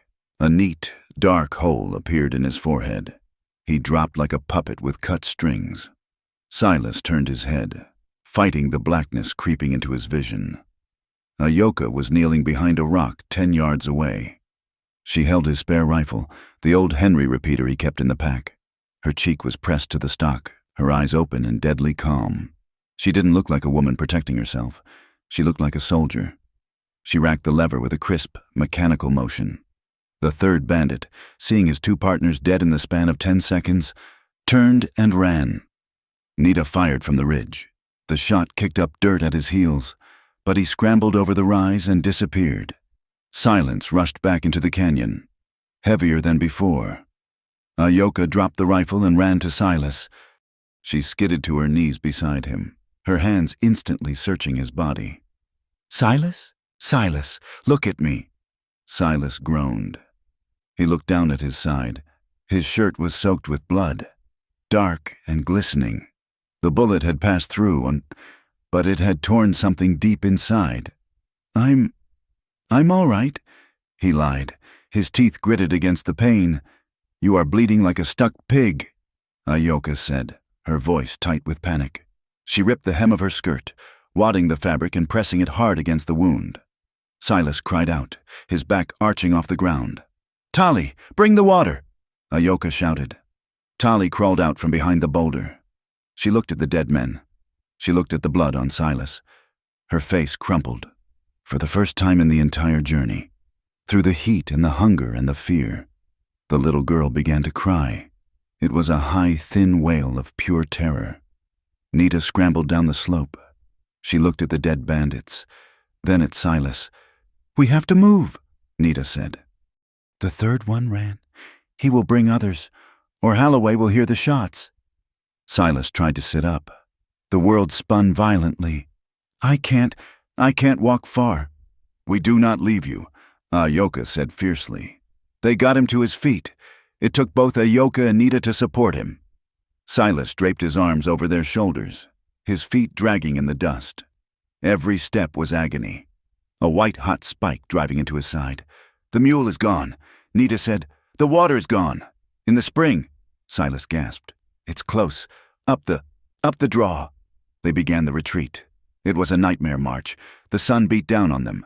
Indifferent to their suffering, Tali walked behind them, still sobbing softly, carrying the rifles. They climbed into the hills, leaving the trail behind. The terrain grew steeper. Silas was dead weight now. He was drifting in and out of consciousness. He saw Clara's face in the rocks. He heard the sound of rain that wasn't there. "Keep walking. Silas." Ayoka's voice was a constant presence in his ear. "Do not close your eyes. Look at me. Look at me." He looked at her. She was covered in dust and his blood. She looked beautiful. "How much farther?" Nita asked, her breathing ragged. "There," Silas whispered. He lifted a shaking hand, pointing to a cleft in the granite wall ahead. The split rock. They stumbled through the narrow opening. The temperature dropped 20 degrees instantly. The air smelled sweet and damp. The sound of trickling water echoed off the stone. They emerged into a small box canyon, hidden from the world below. It was a miracle of green. Ferns grew from the rock face. A twisted oak tree cast deep shade. And in the center, fed by a fissure in the mountain, was a pool of water. It was clear and deep, reflecting the slice of blue sky above. "Water," Tali whispered. She dropped the guns and ran to the edge, plunging her face into the pool. "We made it," Ayoka said, a sob breaking in her throat. "Silas, we made it." Silas smiled. He felt the tension leave his body. He felt the pain recede, replaced by a cold, creeping numbness. "Good," he whispered. His legs gave out. He slipped from their grasp and hit the soft, mossy ground. The world went black. "Silas." Ayoka fell to her knees beside him. She turned him over. His face was gray, the color of ash. His breathing was shallow and fast. The bandage at his waist was soaked through. Nita stood over them. "Is he dead?" "No," Ayoka snarled. She ripped the rest of her skirt into strips. "Get water, clean water, and build a fire." She pressed her hands into his side, leaning her weight into the wound to staunch the flow.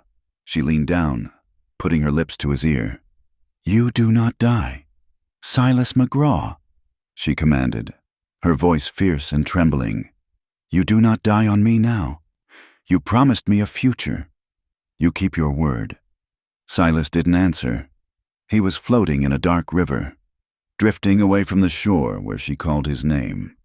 But even in the darkness, he could feel the pressure of her hands, anchoring him to the earth. For 3 days, death sat on his chest. Ayoka did not sleep. She washed his wound with the cold spring water. She made poultices from the roots Nita gathered. She dribbled water into his mouth drop by drop. She fought for him with the same savage determination she had used to cross the desert. She fought the fever that shook his frame. She fought the infection that tried to take root, and as she watched his chest rise and fall in the flickering light of the fire, Ayoka realized that Nita was right. She had trusted the wrong man. She had trusted a white man, but looking at his face, etched with the same scars that marked her own soul, she knew she would do it again. He was not just a man anymore. He was the other half of her survival, and she would not let him go. The hidden spring was a wound in the earth that had healed into something beautiful. Surrounded by towering walls of red granite that scraped the belly of the sky, the Box Canyon was a secret world of cool shadows and vibrant greens. The water bubbled up from a fissure in the rock, clear and impossibly cold, feeding a small ecosystem of ferns, cottonwoods, and wild mint that scented the air with a sharp, clean fragrance. For Silas McGraw, time became a fluid thing, measured not by the ticking of a clock, but by the slow knitting of his flesh. The bullet wound in his side was a jagged, angry mouth that refused to close quickly, but the fever had broken. He spent his days lying on a bed of pine boughs and buffalo hide, watching the patch of blue sky drift overhead, listening to the sisters move through the camp. They had become a tribe of 4. Survival was a daily liturgy of small, necessary acts. Tali gathered wood, her small hands learning the difference between the smokeless hardwood and the resinous pine that would signal their location to the world below. Ayoka trapped ground squirrels and collected prickly pear fruit, peeling the spines with surgical precision. It was on the 10th day that Ayoka sat beside Silas, scraping the flesh from a deer hide they had managed to salvage. The rhythmic scritch-scritch of her knife was a comforting sound. "I never thought I would live in a place without running," she said quietly. She did not look up from her work. Her hair was loose, falling like a curtain of black silk around her face. Silas shifted, wincing as the movement pulled at the scabs on his flank. "You don't have to run here. The rock hides us." Ayoka stopped scraping. She looked around the canyon, her eyes tracing the high rim where the vultures still occasionally circled, tiny specks of black against the blue. "My father told me that the earth has pockets," she said, "places where the spirits rest. I always thought it was a story to make us sleep when the cavalry was close. But this is real. It's real," Silas agreed. "Silas. And it's yours, as much as it is mine." She looked at him then, her gaze intense and unblinking. "It is ours, Silas. For now." The "for now" hung in the air, a reminder that their peace was borrowed. But as the days turned into weeks, the outside world felt increasingly like a bad dream they had both woken up from. Nita, the ever-watchful sentry, was the last to lower her guard. For the first week, she had watched Silas with the eyes of a hawk watching a snake. She brought him water only when Ayoka was busy, setting the cup down and backing away as if he might bite. The thaw began with the rifle. Silas was sitting up, cleaning the Winchester with a rag and a drop of precious oil. Nita was nearby, trying to sharpen a digging stick with a dull stone. She kept glancing at the rifle, her expression a mixture of fear and envy. "You hold it wrong," Silas said, his voice rough from disuse. Nita stiffened. "I do not touch your weapon. I saw you on the ridge," Silas said, "during the fight. You braced the stock against your arm, not your shoulder. That's why you missed the second shot. The recoil throws the barrel up." Nita glared at him. "I hit the dirt near his feet. I made him run." "You could have put him down," Silas said calmly. He held the rifle out, stock first. Nita hesitated. She looked at Ayoka, who was washing clothes in the stream. Ayoka nodded, barely imperceptibly. Nita took the rifle. It was heavy, the wood warm from Silas's hands. "Put it to your shoulder," Silas instructed. "Tight, into the pocket where the muscle meets the bone." Nita did as she was told, her body rigid. "Now," Silas said, struggling to his feet with a grunt of pain. He limped over to her, leaning heavily on a makeshift crutch Ayoka had fashioned from oak. He reached out and adjusted her elbow. "Don't squeeze the trigger like you're choking a chicken. Squeeze it like you're holding a hand you love." A slow, steady pressure. Let the surprise be that it fires. Nita looked at him, her dark eyes wide. She looked at the target, a dead stump across the clearing. She breathed out, her finger curling slowly. Click. The chamber was empty. Of course, Silas wasn't a fool. Good, Silas said, again. They spent the afternoon like that. Silas taught her the mechanics of the lever, the weight of the trigger, the way the wind played with the bullet over distance. By the time the sun dipped below the rim, painting the canyon in shades of violet and blood orange, Nita was handling the weapon with a newfound confidence. She handed the rifle back to him. She didn't smile, but the hard knot of suspicion in her brow had loosened. "You shoot a straight, white man," she said. "Silas McGraw," he corrected gently. Silas. She tested the name. It sounded strange on her tongue, but not hostile. That night, the pain in Silas's side returned with a vengeance. The nerves were waking up, knitting together in a fire of sensation. He lay by the fire, sweat beading on his forehead, his breath coming in shallow hitches. Ayoka was there instantly. She stripped the blanket off him. "The wound is hot," she murmured, her hands probing the flesh. "It's fine," Silas gritted out. "Just healing pains. It is the fire of life fighting the rot," she said. She grabbed a skin of water and a cloth. She bathed his forehead, her touch cool and firm. Tali and Nita were asleep on the far side of the fire. The canyon was silent save for the crackle of the cedar logs and the distant hoot of an owl. Ayoka straddled Silas's hips, her knees resting on the buffalo robe on either side of his uninjured leg. She leaned over him, her hair creating a tent that shut out the rest of the world. "You act strong," she whispered, tracing the line of his jaw with a rough thumb. "But you are soft inside, Silas, like a peach." Silas let out a ragged laugh that turned into a groan. "I haven't been called soft since I was 5 years old." "You let us in," she said. "You carried us up the mountain. You took a bullet for a mule and 3 women who are not your blood. That is not hard. That is hard." She leaned down and kissed him. It was not the desperate, frantic kiss of the trail. It was slow, deliberate, and possessing. She tasted wild mint and smoke. Silas reached up, his hands finding the curve of her waist. The pain in his side seemed to recede, pushed back by the overwhelming presence of her. Ayoka pulled back just an inch. Her eyes were fierce in the firelight, burning with a terrifying intensity. "Listen to me, Silas," she hissed. "You are not just a man anymore. You are not a rancher. You are not a white man. You are mine." The words slammed into him. He had spent his life belonging to no one. He had been a soldier, a husband, a widower, a hermit, but he had never been owned in the way she meant. She was claiming his soul, weaving it into hers with a knot that could not be untied. "I am yours," he whispered back, a surrender that felt like victory. Their intimacy that night was a fever dream. It was raw and unhurried, a conversation of bodies that had been starved of touch.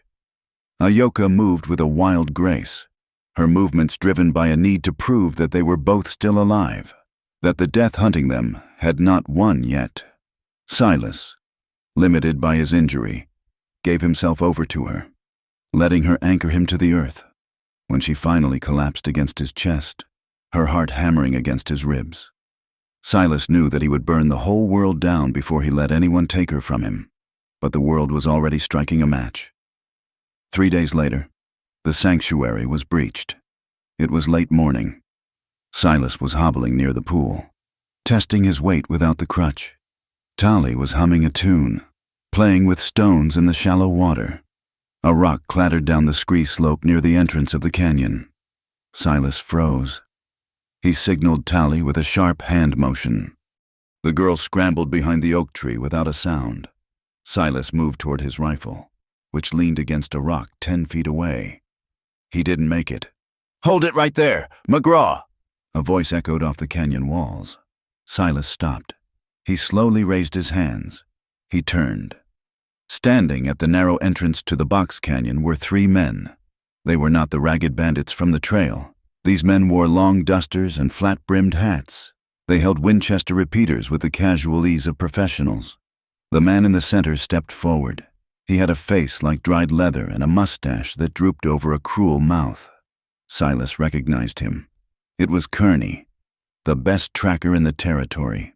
A man who would track his own mother through hell for a $10 gold piece. Kearney smiled. It was not a pleasant sight.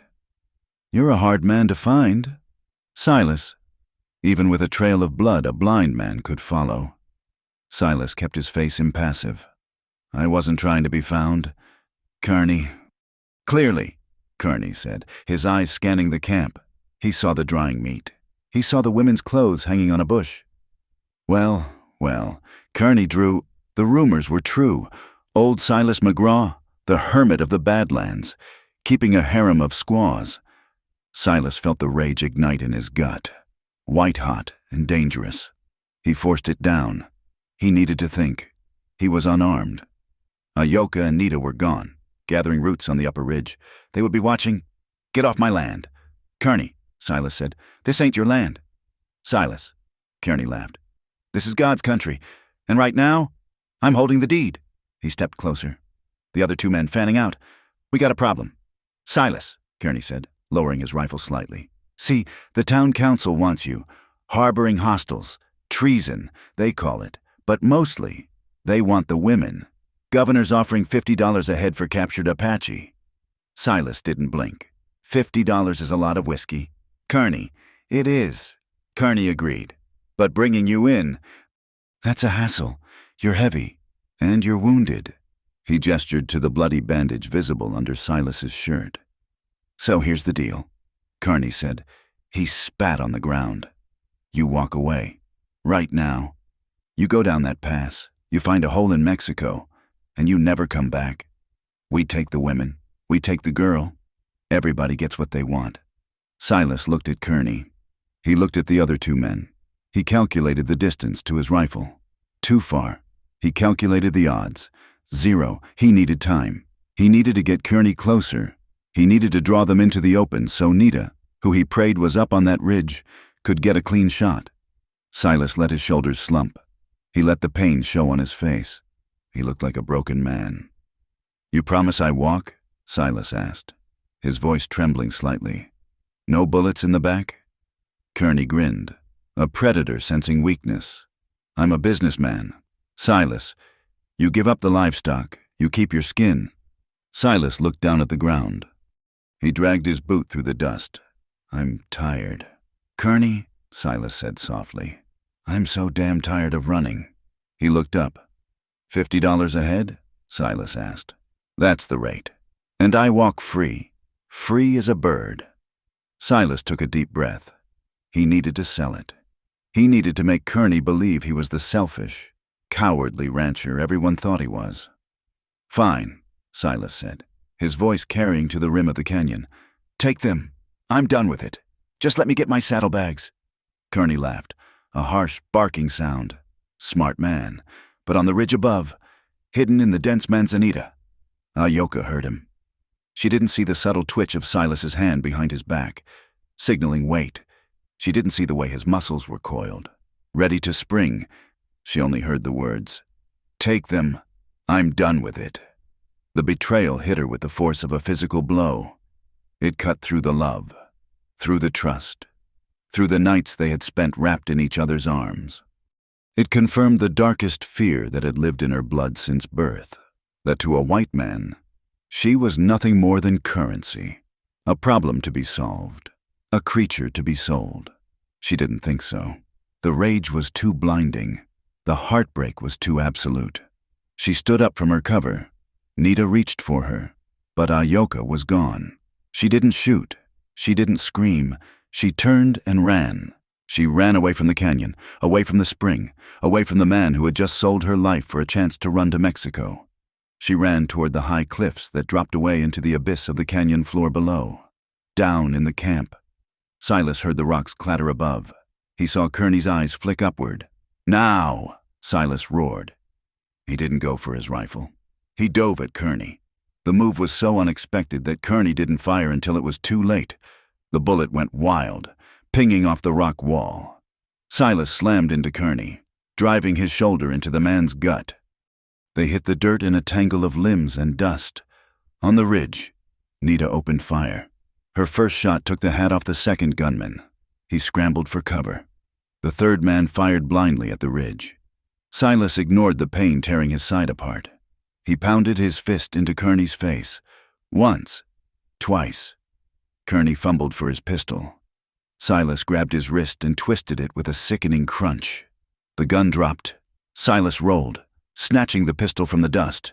He fired from his back. The bullet caught the second gunman in the thigh. He went down screaming. The third man, realizing the ambush was sprung, turned to run back through the pass. Nita dropped him with a shot that echoed like thunder. He fell face forward and didn't move. Silas stood over Kearney, who was groaning in the dirt, blood streaming from his nose. Silas was breathing hard, his side a tapestry of agony. He cocked the pistol. "You said $50, Silas asked, his voice cold as the grave. "Don't," Kearney wheezed. Silas shot him. Not to kill, but through the shoulder. A warning, a mark. "Get out," Silas rasped. "Crawl back to town. Tell them Silas McGraw is dead. Tell them he died killing you. And if I ever see your face again, I'll feed you to the coyotes while you're still screaming." Kearney scrambled up, clutching his shoulder, and ran. He dragged his wounded partner with him, disappearing down the pass. Silas dropped the gun. He looked up at the ridge. "Nita!" he shouted. "Where is she?" Nita stood up, her silhouette stark against the sky. She pointed west, toward the drop-off. "She ran. Silas! She heard you. She thinks you sold us." "No!" Silas whispered. The blood drained from his face. He didn't check his wound. He didn't grab water. He began to run. He scrambled up the scree slope, his boots slipping on the loose shale. His injury screamed with every step, a hot poker twisting in his gut. He gritted his teeth, forcing his legs to move. "I'm done with it." The words echoed in his mind. He had acted too well. He crested the ridge. The landscape here was flat for 100 yards, then ended abruptly in a sheer cliff that dropped 500 feet to the riverbed below. He saw her. Ayoka was standing at the very edge. The wind was whipping her hair around her face. She was looking down into the void. Her posture was not one of fear. It was one of resolve. She was an Apache woman who would choose death over captivity, death over betrayal. "Ayoka!" Silas screamed. She didn't turn. She stepped closer to the edge. A pebble skittered over and vanished. Silas pushed himself. He sprinted, his lungs burning. He was bleeding freely now, the fresh blood soaking his trousers. "Ayoka, wait!" He stopped 10 feet from her. He couldn't get closer without startling her. She was poised on the balls of her feet, ready to launch herself into the air. She turned her head slightly. Her eyes were dead. There was no anger, only a vast, crushing emptiness. "You sold me," she said. Her voice was snatched by the wind. But he heard it. "No," Silas gasped, doubling over, clutching his side. "It was a trick, a lie, to get them close." "A lie?" She laughed, a broken sound. "Your whole life is a lie. Silas, you said I was yours, and then you traded me for a horse." "I killed them," Silas shouted, gesturing back toward the canyon. "Or I sent them running. Look, listen, there is no one coming to take you." Ayoka hesitated. She looked back toward the camp. She heard the silence. She didn't see Kearney or his men. "Why?" she whispered. "Why did you say it?" "Because I had to buy time." Silas took a step forward. "Because Nita needed a shot. Because I would rather die than let them touch you." He took another step. He was swaying. The loss of blood was catching up to him. The horizon was tilting. "Ayoka, please," he choked out. "Come away from the edge." She turned fully toward him now. She saw the blood running down his leg. She saw the desperation in his face. But the doubt was still there, a hook in her heart. "You locked the door," she said, "that first day. You locked us in. You wanted to keep us." Silas fell to his knees. He couldn't stand it anymore. He looked up at her, tears cutting tracks through the dust on his face. "I let you in," he rasped, "and I locked the door, so you would feel safe." He looked at the ground. his strength failing. I locked the world out. Ayoka, not to keep you prisoner, but because I knew if I let you leave, I would be alone again. And I was so scared of being alone. He slumped forward, catching himself in his hands. I love you, he whispered into the dirt. I love you more than my own blood. If you jump, you take me with you. Silence stretched between them, filled only by the wind and the harsh rasp of Silas's breathing. Then he felt a touch. It was a hand on his shoulder, firm, warm. He looked up. Ayoka was kneeling before him. The emptiness was gone from her eyes, replaced by a tumultuous storm of relief and lingering fear. She looked at his wound, then at his face. You are a fool. Silas McGraw, she said, her voice cracking. She pulled him into her arms. Silas collapsed against her, burying his face in the crook of her neck. He broke down then, great racking sobs shaking his large frame. He cried for the fear, for the lie he had told, for the terror of almost losing her. Ayoka held him. She rocked him back and forth on the edge of the cliff, crooning softly in her own tongue. She held him as the sun began to set, casting long shadows across the red earth. She held him until the shaking stopped. We went back, she whispered into his hair. We go back to the water. Silas nodded against her shoulder. He couldn't speak. He just held on to her, the woman who was his life, his sanity, and his freedom. They stayed there for a long time, two broken figures silhouetted against the burning sky, holding onto each other as if the rest of the world had fallen away. The return to the hidden spring was not a march of triumph, but a slow, limping pilgrimage of gratitude. The adrenaline that had fueled Silas's dash to the cliff edge had burned away, leaving him gray-faced and trembling, leaning heavily on Ayoka's shoulder. But his spirit, which had been fractured for so long, felt strangely whole. They entered the box canyon as the twilight turned the red granite walls to a deep, bruised purple. The air was cool and smelled of damp moss. When they reached the water's edge, Silas sank to his knees, not from weakness, but from a need to touch the earth that had given him a second chance.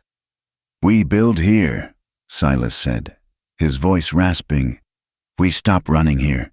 And so began the labor of their new life. They did not have tools, save for the shovels Silas had brought and the knives at their belts. They did not have milled lumber or nails. They had only the stone that littered the canyon floor and the thick, clay-rich mud from the stream bank. It took them 6 weeks to raise the walls. Silas, his wound slowly knitting into a thick, puckered scar, worked until his hands were raw.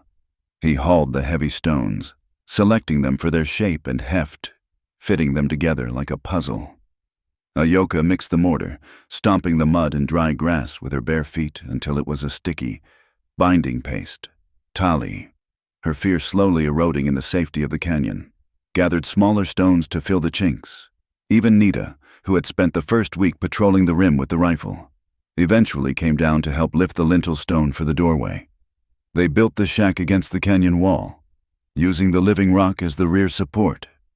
It was small, a single room with a low roof thatched with woven branches and river reeds.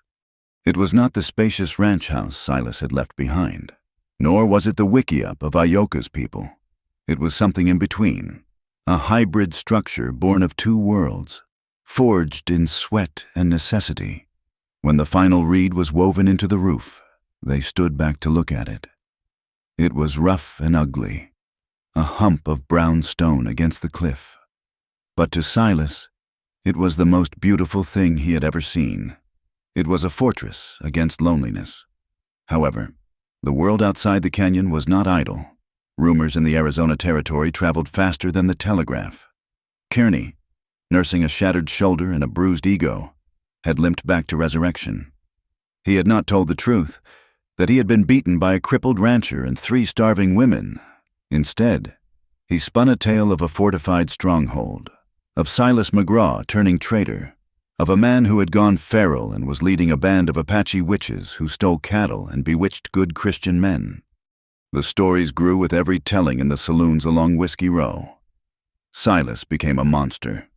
The sisters became demons, and the town bored by the heat and hungry for a spectacle, began to stir. A posse was formed.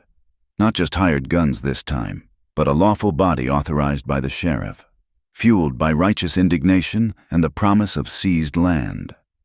Silas heard of it from an old prospector named Dutch, whom he found wandering near the entrance to the pass, dehydrated and half-blind. Silas gave the man water and pointed him toward the trail.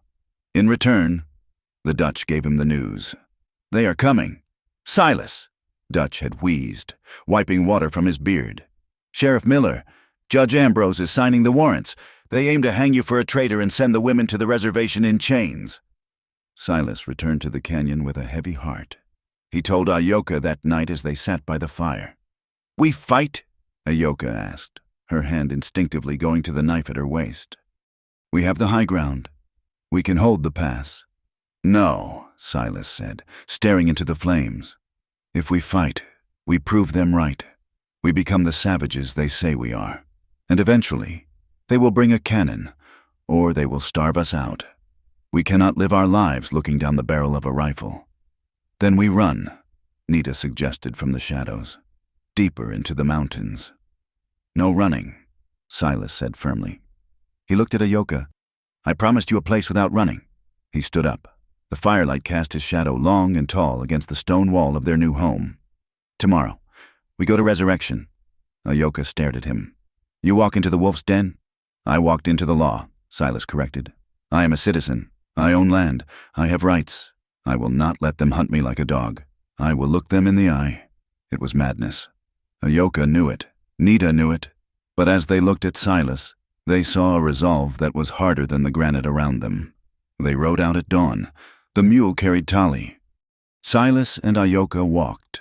Nita, refusing to be contained, moved through the brush parallel to the road, a ghost in the landscape, armed with the Winchester. They arrived at Resurrection at noon. The town was a collection of dust-colored buildings clinging to the edge of the desert. A silence fell over the main street as they approached. The blacksmith stopped his hammering. The piano in the saloon fell silent. Men stepped out onto the wooden sidewalks, hands hovering near their holsters. Women pulled their children behind their skirts. They saw a tall, bearded white man, his clothes torn and stained, walking with a slight limp. Beside him walked an Apache woman with her head held high, her eyes dark and defiant. On the mule sat a child, looking at the town with wide, terrified eyes. Silas did not look left or right. He walked straight to the courthouse, a brick building that doubled as the town hall. Sheriff Miller was standing on the steps, a double-barreled shotgun cradled in his arm. He was a thick-set man with eyes like flint. "Hold it, McGraw!" Miller barked. "You have a lot of nerve showing your face here." "I am here to see Judge Ambrose," Silas said, his voice carrying clearly in the sudden quiet. "You're here to be arrested," Miller said. "On what charge?" Silas asked. "Treason. Harboring hostiles? Assaulting a bounty hunter?" Silas took a step up the stairs. "Then let the judge say it, unless you plan to shoot an unarmed man in front of the whole town." "Sheriff," Miller hesitated. The street was full of witnesses. He spat tobacco juice onto the steps and stepped aside. "Get inside, but the squaw stays out. She comes with me," Silas said. "She is the witness." Miller glared, but he opened the door. The courtroom was stiflingly hot. The air smelled of stale sweat, old paper, and tension. Judge Ambrose sat behind a high oak desk, fanning himself with a folded newspaper. He was a man of the East, transplanted to the West, who prided himself on the veneer of civilization. The room filled quickly. Townsfolk packed the benches, muttering and pointing. Holloway was there. Kearney was there, his arm in a sling, looking pale and vindictive. Silas stood before the bench, Ayoka at his side. She stood rigid, her eyes fixed on the judge, refusing to show the fear that hammered in her chest.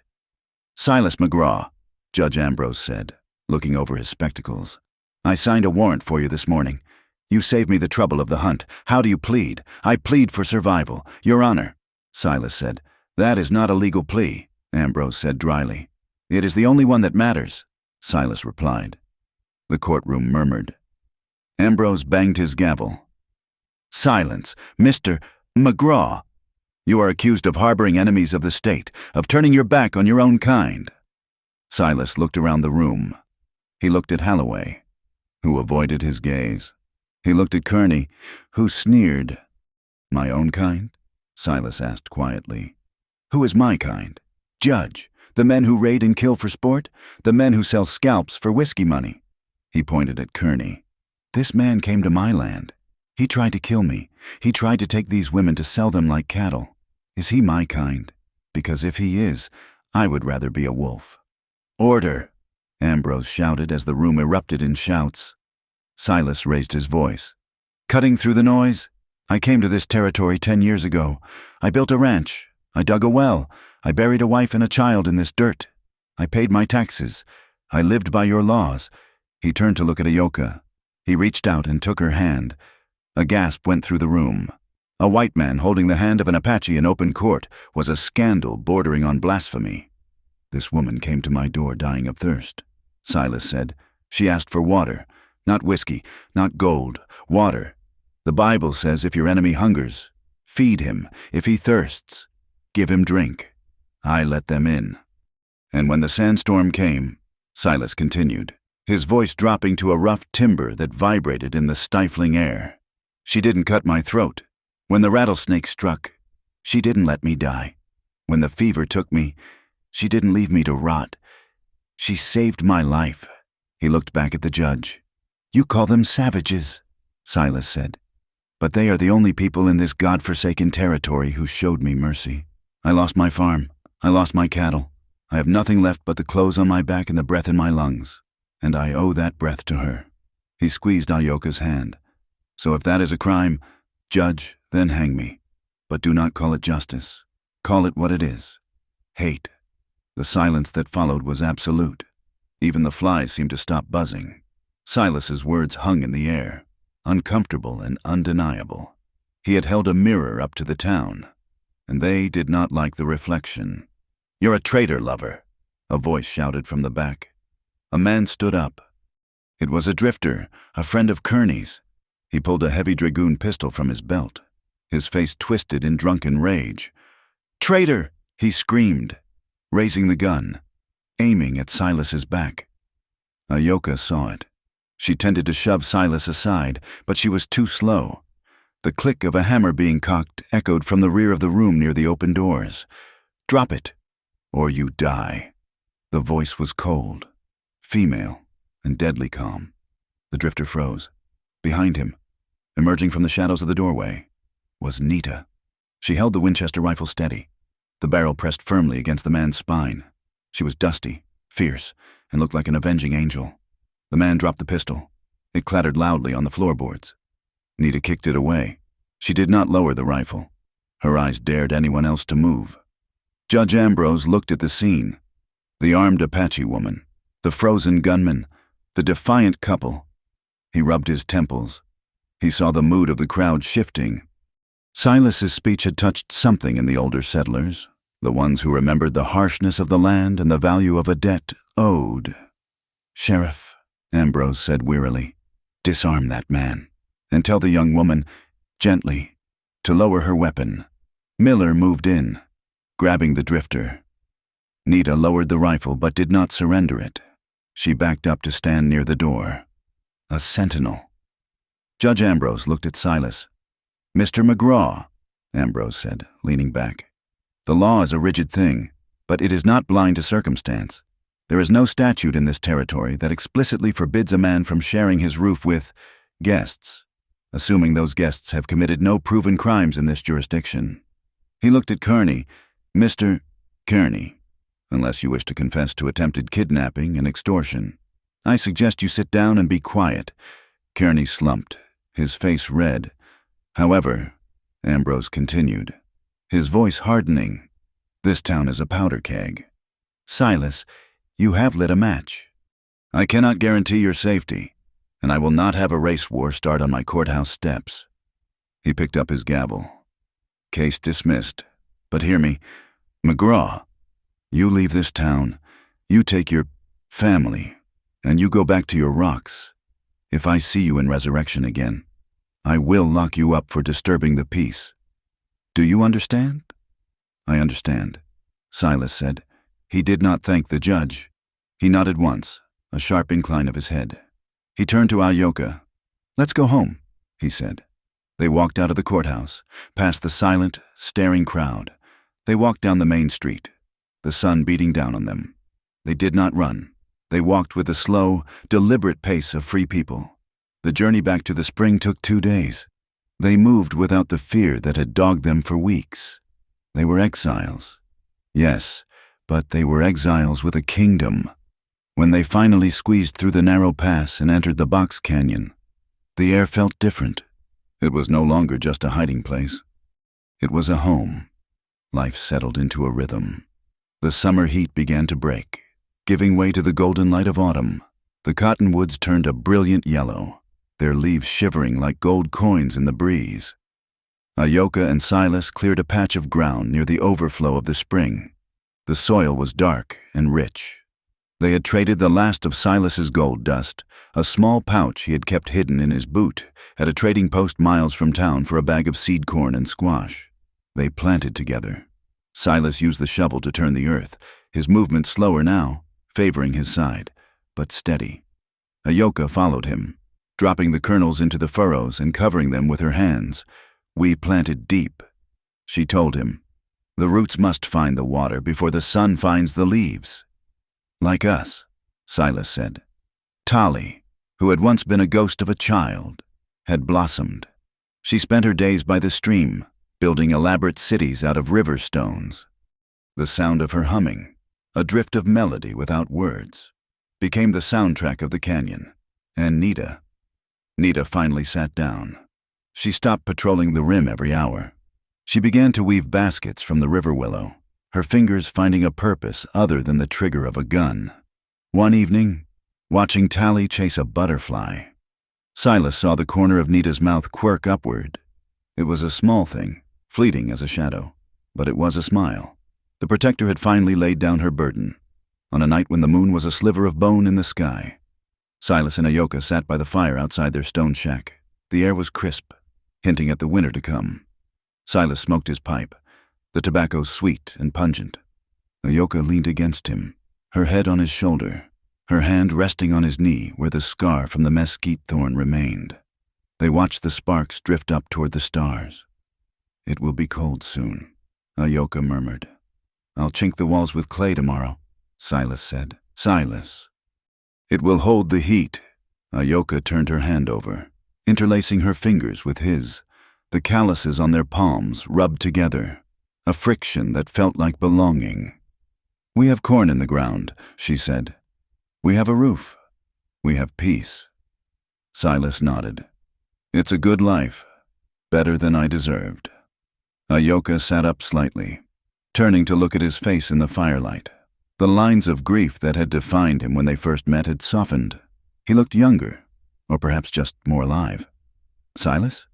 "Yeah," she smiled, a mischievous glint in her eyes that reminded him of the first day she had defied him on the porch. "We still need water," she whispered. It was the first thing she had ever said to him, the plea that had started it all. Silas chuckled, a deep rumble in his chest. He reached out and cupped her face, his thumb brushing her cheekbone. He looked at the spring, bubbling endlessly from the heart of the mountain, and then back at the woman who had poured life back into his empty soul. "We'll never run dry again," he promised. He leaned in. They kissed, slow, deep, and unafraid. It was a kiss that tasted of smoke and promise, a seal on the future they had carved out of the rock.